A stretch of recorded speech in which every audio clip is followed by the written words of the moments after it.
والصلاة والسلام على وليه ووصيه ووزيره وأمينه وأخيه وأشرف فطرته وذريته وباب الحكمة وناطق الحجة سيد المسلمين أمير المؤمنين علي بن أبي طالب غالب على كل غالب المطلوب كل طالب الإمام المغارب والمشارق سيد الوسيين فاتح باب خيبر قاتل المرحب وانتر والد شبير الشبر فقال في شانه ضربة ولي اليوم الخندق أفضل من عبادة الصحلين الذين أذهب الله عنهم الرجس وطهرهم تطهيرا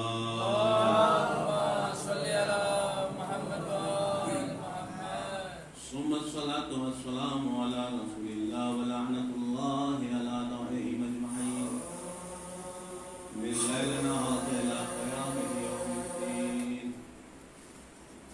أما بعد قال الله تعالى وقوله الحق بسم الله الرحمن الرحيم الحمد لله رب العالمين الرحمن الرحيم صلوات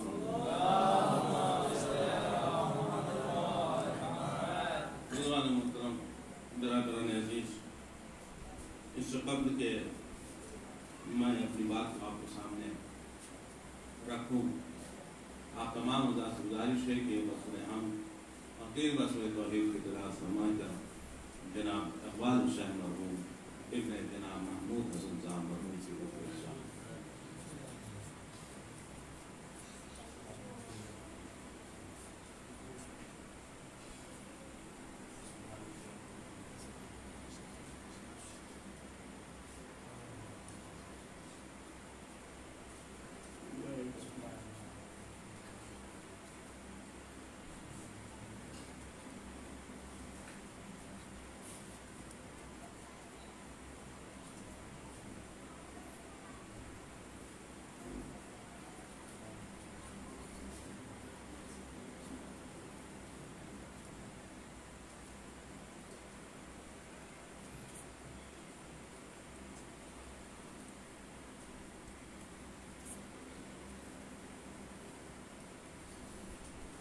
بزرگان محترم برادران عزیز، ایک مرحوم کے مثال ثواب باورمان چلو مجلس عزا کا انعقاد کیا گیا ہے تاکہ میرے حدیثوں کے ذریعے سے واقعہ خانی اور قرآن خوانی کے ذریعے سے مرحوم تک کچھ تحفے ہم اور آپ مل کر پہنچا سکیں، اور یقیناً یہ تحفے جسے ہم اور آپ ایک عام سی بات سمجھتے ہیں، یہ ان سے پوچھئے اس کے پاس پہنچتا ہے تو یہ تحفہ کتنا عظیم ہوتا ہے۔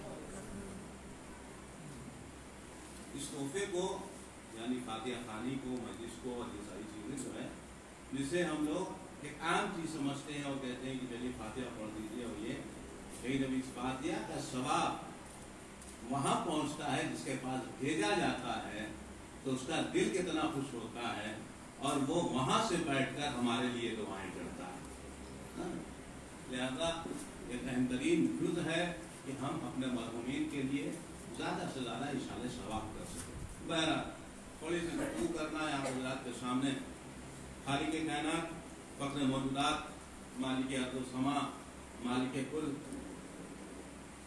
اپنی پاک و پاکیزہ کتاب قرآن مجید میں اس سورے کی پہلی دو آیتوں کی میں نے تلاوت کا شرف حاصل کیا، یہ عالم اسلام کے تمام مسلمانوں کے بچے ہی نہیں بلکہ دنیا کے اور مذاہب کے لوگوں کے بھی زبان زد ہے یہ آیت، الحمدللہ رب العالمین الرحمن الرحیم۔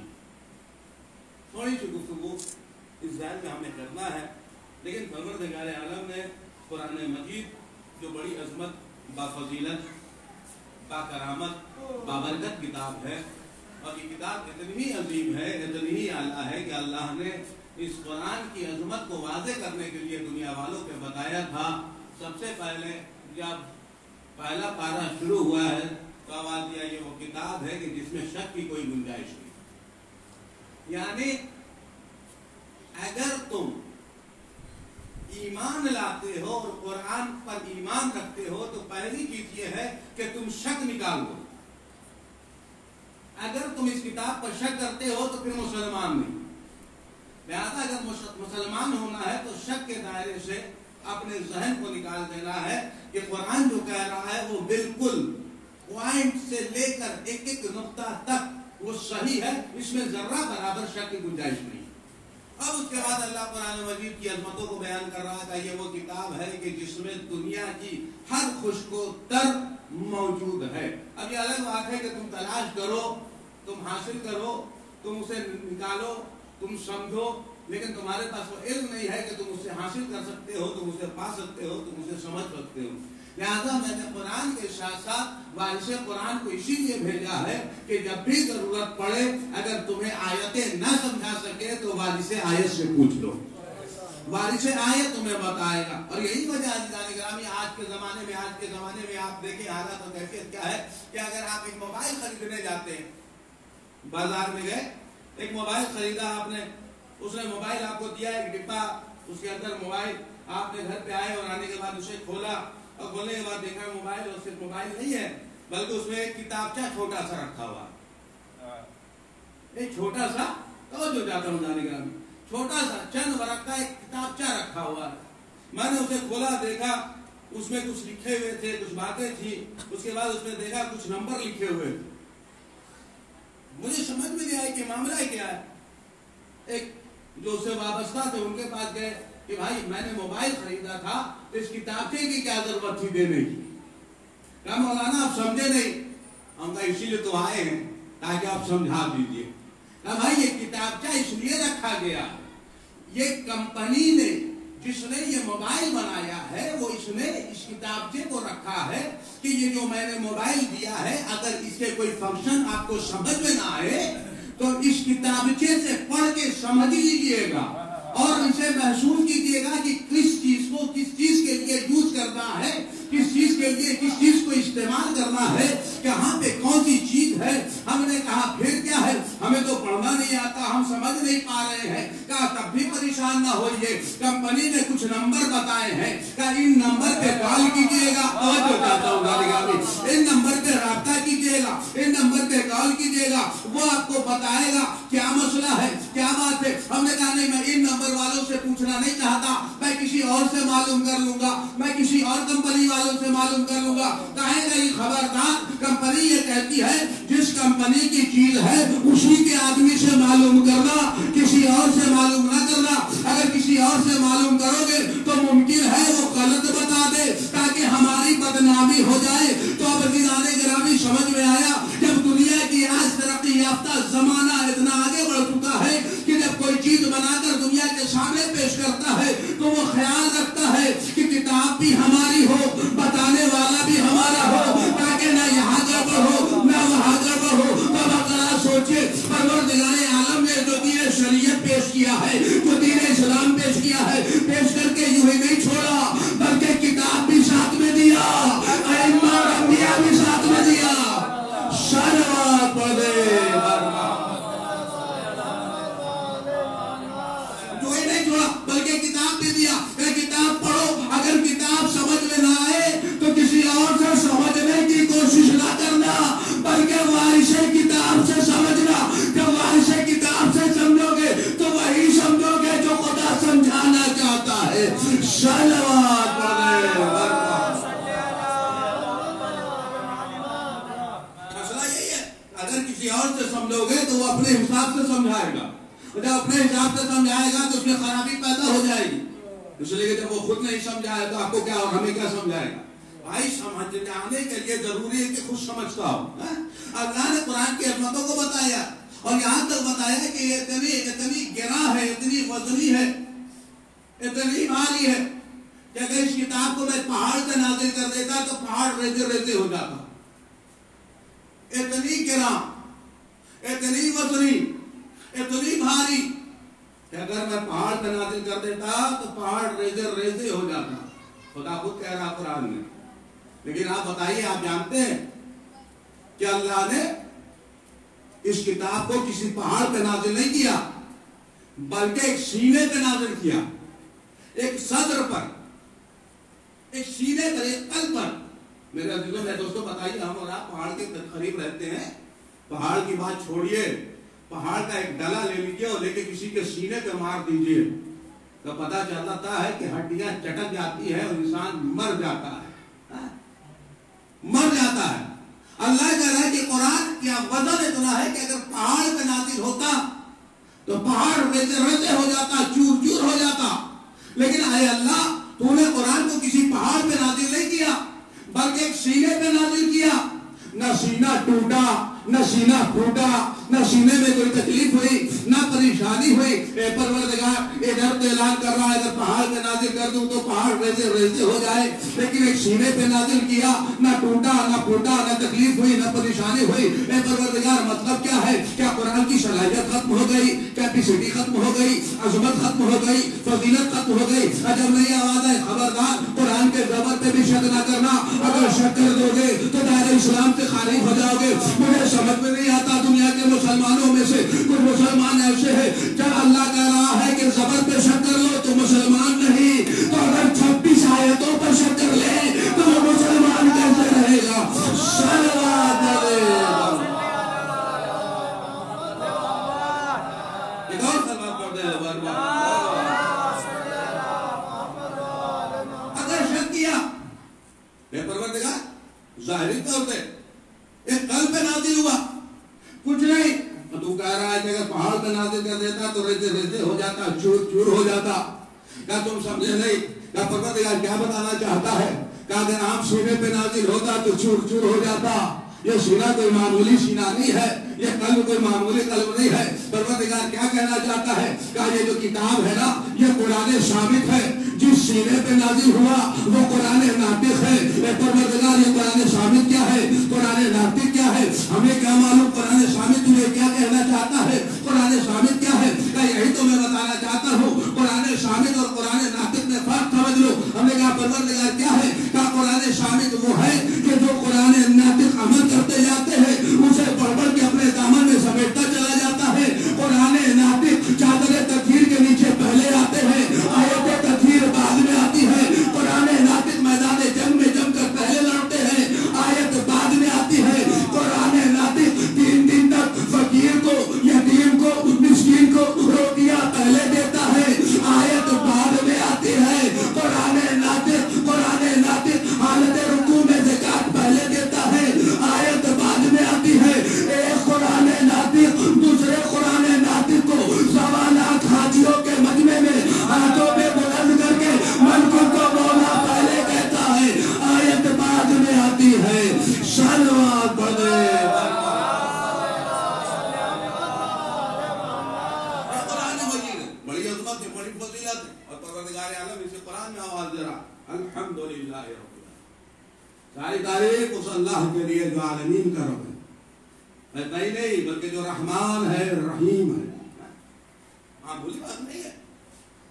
تعریف کرو اس اللہ کی، حمد کرو اس اللہ کی جو تمام عالمین کا رب ہے۔ پروردگار عالم نے اپنے حبیب کو اسی لیے تو بھیجا روئے زمین پر، اور اس کے بعد کہا میرے حبیب کہو قولوا لا الہ الا اللہ، کہو اللہ ایک ہے، فلاح پا جاؤ گے، کامیاب ہو جاؤ گے، نجات مل جائے گی۔ پیغمبر اعظم اعلان کر رہے ہیں قولوا لا الہ الا اللہ، کہو اللہ ایک ہے، کہو اللہ ایک ہے۔ میرے جانی گرامی 40 سال کی زندگی نبی نے گزاری ہے، 40 سال تک کی زندگی جب تک اعلان وحدانیت و رسالت نہیں کیا، نبی کا ایک بھی دشمن نہیں تھا۔ توجہ چاہتا ہوں جانی گرامی، آپ پوری تاریخ اڑا کے دیکھیے، نبی نے جب تک اللہ کی وحدانیت اور اپنی رسالت کا اعلان نہیں کیا اس سے پہلے نبی کا ایک بھی دشمن نہیں تھا۔ اور یہاں تک تاریخ کہتی ہے کہ محمد عربی نے اپنے کردار کا کلمہ پڑھوایا تھا، اپنی عظمتوں کا کلمہ پڑھوایا تھا، اپنی فضیلتوں کا کلمہ پڑھوایا تھا، اپنی صداقت کا کلمہ پڑھوایا تھا، اور ایسا کلمہ پڑھوایا تھا کہ جب اعلان کرنے گئے ہیں قولوا لا الہ الا اللہ تو لوگوں کو جمع کیا، کافر، منافق، مشرک سب جمع ہے۔ یہ بتاؤ اگر محمد یہ کہے کہ اس پہاڑی کے پیچھے ایک لشکر جرار کھڑا ہے تو تم کیا کہو گے؟